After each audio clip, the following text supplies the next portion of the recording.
हुकूमत चाहे कोई भी हो, हुकूमत नवाज शरीफ की हो, तहरीक इंसाफ की, शहबाज शरीफ की या अनवारुल हक काकड़ की, जब भी गरीबों को रिलीफ देने की बात हो तो हर हुकूमती वजीर की जबान पर एक ही बात होती है कि वो IMF के हाथों मजबूर है, इसलिए गरीबों को कड़वी गोली निगलना होगी। बिजली के भारी बिल में कुछ रिलीफ देने की बात हो, पेट्रोल की कीमतों में इजाफा हो, गैस का टैरिफ चेंज करना हो, हर चीज को IMF के साथ नथी कर दिया जाता है और तमाम का तमाम बोझ ये कहकर अवाम पर लाद दिया जाता है कि ये IMF की मंशा है। हकीकत यह है कि IMF ने कभी हुकूमत पाकिस्तान को गरीब अवाम पर बोझ लादने का नहीं कहा। IMF हुकाम बार बार ये दोहराते रहे हैं कि अब हुकूमत से अशराफिया से ज्यादा टैक्स लेने और गरीबों पर बोझ कम करने का मुतालबा करते हैं और ये पाकिस्तानियों की अक्सरियत भी चाहती है, जबकि पाकिस्तान की हुकूमत जिनका ताल्लुक खुद अशराफिया से है वो इसके बिल्कुल उलट हुक्म सादर करते हैं। वो अपने अहकामात और अमाल से अशराफिया का हर मुमकिन तहफ़्फ़ुज़ करते हैं, जबकि गरीबों को कुचलने का कोई मौका नहीं दिया जाता। आलमी मालियाती इदारे यानी IMF की मैनेजिंग डायरेक्टर क्रिस्टलिना जॉर्जीवा की आज निगरान वज़ीर आज़म अनवारुल हक काकड़ से मुलाकात हुई। इस मुलाकात के बाद उन्होंने ये बात दोहराई कि हम अपने प्रोग्राम में ये कह रहे हैं कि बराए मेहरबानी अमीरों से मजीद टैक्स वसूल करें और पाकिस्तान के गरीब लोगों का तहफ़्फ़ुज़ करें। UN जनरल असम्बली की साइड लाइन्स पे केयरटेकर प्राइम मिनिस्टर से MD IMF की मुलाकात हुई और ये कोई पहला मौका नहीं है कि जिस वक्त वो ये बात कर रही हूँ, ये उसी बात को दोहरा रही हैं, उसी मौक़िफ़ को दोहरा रही हैं जो आज से चंद माह पहले सामने आया था। इसी पर बात करेंगे इस वक्त माहिर इक़्तिसादी अमूर हारून शरीफ साहब ने हमें ज्वाइन किया है। अस्सलाम वालेकुम हारून शरीफ साहब, बहुत बहुत शुक्रिया आपके वक्त के लिए। सर, क्रिस्टीना जॉर्जीवा क्या कह रही हैं आपने सुना होगा और आज से पहले भी वो तकरीबन इसी तरह का स्टेटमेंट दे चुकी हैं। तो क्या वजह है कि हम जो अशराफिया है उस पर टैक्स लगाने से कतराते हैं? हमने देखा कि बिजली के बिलों पर कोई मैकेनिज्म बनाने की बात हुई, फिर खुद केयरटेकर प्राइम मिनिस्टर ने यह कहा कि नहीं कुछ लोग ऐसे हैं जो मुफ्त बिजली के यूनिट्स लेते ही नहीं है। हत्ता कि जब उनके पास वापडा के मुलाजमीन का मामला रखा गया तो वो वाला मामला भी, यानी उनको कुछ पैसे दे के बिजली के मुफ्त यूनिट्स वापस लेने वाला, वो भी प्रैक्टिकली एग्जीक्यूट नहीं हो सका। क्या वजह है सर?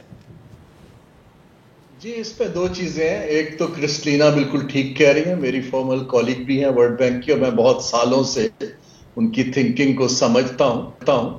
देखिए, मसला इस वक्त ये है कि IMF हमें ये कह रहा है कि आपका ऑलरेडी बजट का खसारा बड़ा है, या तो आप मजीद अशराफिया पे टैक्स लगाएं और उसको रीडिस्ट्रीब्यूट करें जो लोग मुस्तहिक हैं, जो पिस रहे हैं, जिनके ऊपर मनफी असरात पड़ रहे हैं उनकी लाइफस्टाइल पे, या आप अपने अखराजात को कम कर लीजिए।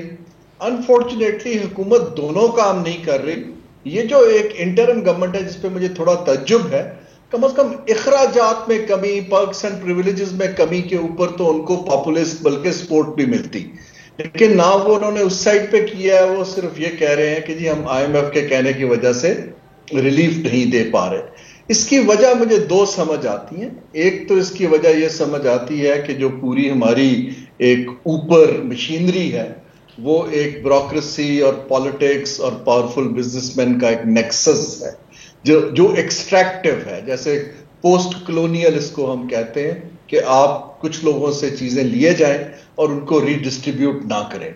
अब उसको तोड़ने के लिए एक तो समझ भी चाहिए, बट ऐसे लोग चाहिए जो उस नेक्सस का या उस अशराफिया का हिस्सा ना हो। अनफॉर्चुनेटली अभी जो हमारी रूलिंग एलीट है वो सारी एक दूसरे को प्रोटेक्ट कर रही है, मैं बिल्कुल वाज़े अल्फाज में कह रहा हूं, और वो जो है गरीब के लिए गुंजाइश नहीं निकाल रहे। वरना हुकूमत के पास इतने एरियाज हैं जिनके अंदर वो खर्चे कम कर सकती है, डिपार्टमेंट बंद कर सकती है, डुप्लीकेशन है, लोगों के पर्क्स एंड प्रिविलेजेस हैं, बाहर के दौरे हैं। कुछ तो सिग्नल देना चाहिए। मैंने बहुत से ममालिक में फाइनेंशियल क्राइसिस देखा है, 2008 का मैंने यूके और यूरोप का देखा है। First thing the government does is कि वो एक मैसिव ऑस्टेरिटी ड्राइव अनाउंस करती है अपनी। जब आप ऑस्टेरिटी अनाउंस करते हैं कि हमने 30% अपना खर्चा कम कर दिया, फिर लोगों को आपके ऊपर एतमाद आता है। अगर लोग ये देखें कि आप अपने ना लाइफस्टाइल चेंज कर रहे हैं, ना खर्चे कम कर रहे हैं, ना अशराफिया टैक्स दे रही है, उसी तरह प्रोटेक्शन मिल रही है कुछ इंडस्ट्रीज को, तो लोग क्यों हुकूमत के साथ खड़े होंगे? अगर हमने आगे बढ़ना है तो हमें सबको साथ लेके चलना पड़ेगा इवेंचुअली। अच्छा हारून साहब, ये कोई पॉलिटिकल विल का मामला है कि विल नहीं है, यानी करना चाहते हैं या करना चाहते नहीं है, या फिर ये कि ये करना तो चाहते हैं लेकिन करने दिया जाता नहीं है? क्योंकि मुझे पॉलिटिकल हिस्ट्री के अंदर एक ऐसा प्राइम मिनिस्टर भी याद आता है जिसका नाम मोहम्मद खान जुनेजो है, और जिन्होंने बहुत सारे ऐसे प्रेसिडेंट सेट किए थे जिसके बाद उन्हें बहुत ज्यादा जो है वो रिएक्शन का सामना करना पड़ा था। Ultimately he had to go back.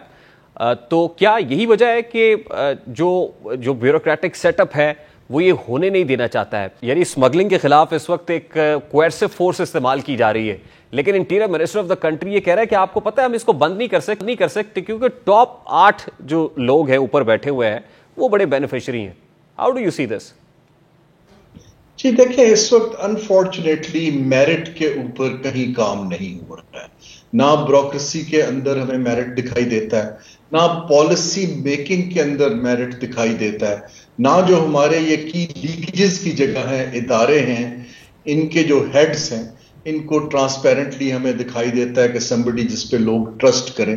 تو یہ جو کلوژن جب بنتی جاتی ہے ایک سوسائٹی میں ان اے ویکلی گورنڈ سسٹم, اس کو توڑنا مشکل ہوتا ہے. لیکن اب ہماری جو ریڈ لائن آئی ہوئی ہے معیشت کی, ہمارے پاس کوئی چارہ نہیں ہے. ہمیں یہ نیکسس, جہاں بھی آپ ہسٹری دیکھ لیں, یورپ کے اندر جب رنیسا ہوا تھا یا چین کے جب سوچا کہ میں نے اب یہ لیکیجز روکنے ہیں اور آگے بڑھنا ہے, تو کسی کو تو جیسے انگلش میں کہتے ہیں کہ ون نیڈس ٹو اسٹینڈ ٹال, اور اس کو لیڈ کرنا پڑتا ہے. مجھے ابھی کوئی ایسا لیڈر دکھائی نہیں دے رہا جو اس کو لیڈ کرے اور لوگ اس کو پبلک سپورٹ بھی کرے. دیکھیں بیوروکریسی جو ہے وہ پاور کہاں سے گین کرتی ہے؟ وہ اپنی پاور بیس کو, بجٹس کو بڑھاتی ہے, سیکریٹو رہتی ہے, پاورفل لوگوں کے ساتھ ایک الائنس بنا لیتی ہے. سیاستدانوں کو وہ الائنس توڑنے کے لیے ایک تو سمجھ بھی لانی پڑتی ہے. یہ پولیٹیکل ول کا کوئی ایز سچ یہ نہیں ہوتا کہ میرا نیت خراب ہے. آپ کو اس کو بڑے ٹیکٹفلی طریقے سے سمجھ کے اور اس کو پالیسی سے توڑنا پڑتا ہے. اچھا ہارون صاحب لاسٹلی قطع کلامی کے لیے معذرت, وی آر ٹیکسنگ دا پور مور اینڈ مور, ہم یہی دیکھ رہے ہیں, لیکن ایک عام آدمی کامنر یہ سوال کر رہا ہے کہ یہ سلسلہ کہاں جا کے رکے گا؟ مطلب پیٹرول کی قیمتیں بڑھ رہی ہیں, شتر بے بہار ہے, بڑھتا چلا جا رہا ہے, اس کے ساتھ ساتھ جو پیرشیبل آئٹمز ہیں ان کی قیمتیں بڑھ رہی ہیں, بڑھتی چلی جائیں گی, اور ایشین ڈیولپمنٹ بینک کی رپورٹ ہم نے کل سامنے رکھی, اس کے مطابق بھی ابھی تو اتنی گھٹن بڑھے گی کہ سانس لینا محال ہوگا. What is end to it? کیا اس کا کوئی سرا نظر آ رہا ہے آپ کو؟ جی ان اے وے یہ پاکستان کے لیے اچھا ہے. دیکھیں نا, ابھی تو یہ ہے کہ جو آپ کی مڈل سفید پوش طبقہ اور جو غریب طبقہ ہے ان کا تو لائف سٹائل بدل چکا ہے, کیونکہ نہ وہ کالج کی فیس دے پا رہے ہیں, نہ وہ بسوں کے کرائے دے پا رہے ہیں, جاب لاسز اس کے علاوہ ہیں.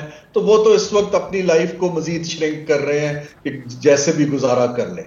اب سوال یہ پیدا ہوتا ہے کہ یہ اشرافیہ کو کب ہٹ کرے گا؟ اب یہ چیز آپ, یہ جو ہماری معیشت ہے 1.کچھ% کے اوپر گروتھ, اس کے اوپر ہم اس کے اوپر اپنے جو اخراجات ہیں حکومت چلانے کے یا سبسڈیز کے یا پروٹیکشن کے, اب ہم اس کو سسٹین نہیں کر پائیں گے. ابھی ہم ایسٹ بیچنے کی کوشش کر رہے ہیں, لیکن ایونچولی جتنی جلدی ہم یہ سمجھ جائیں اتنا اچھا ہے, ورنہ پھر آپ کے پاس بارگیننگ کی پوزیشن ختم ہو جائے.